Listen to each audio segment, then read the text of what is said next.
3 weeks until you can legally buy recreational marijuana in Illinois, and today is the first day people who want to sell it can hand in applications for one of the remaining licenses. Why is that important? Because the state wants to make sure minorities get their fair share. CBS 2's Vince Girasoli talked to the state's drug czar, who admits that's a challenge.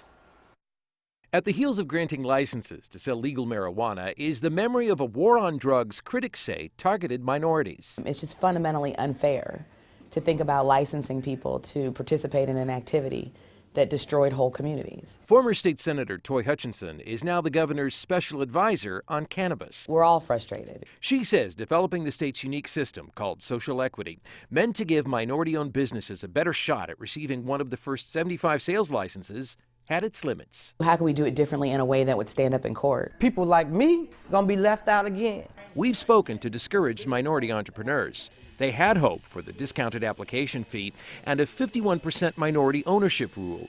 But the hundreds of thousands of dollars in needed startup costs are hard to come by. But many say they have to reach out to investors to get the right amount of funds, and those investors don't look like them. Yeah. That'll become what the guys that want to piggyback to get a license that's already got big money. We showed some of those concerns to Hutchinson. Can you understand the person who comes from one of these disenfranchised neighborhoods and they go, you know, maybe I can get into this business. Right. And then they see that, wow, I have to have maybe hundreds of thousands of dollars up front. Yes, it's frustrating.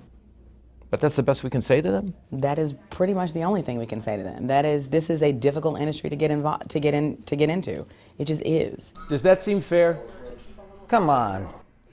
Hell no, it ain't fair. Some of these people feel it's happening all over again. And the only thing we can do is show them what it is we've been trying to do to change it. Applications are graded on a 250-point scale. Social equity entrepreneurs can earn as many as 50 extra points for their business plans. There are also provisions to change ownership requirements if this first phase falls short. We need to give it a chance to see if we figure this out.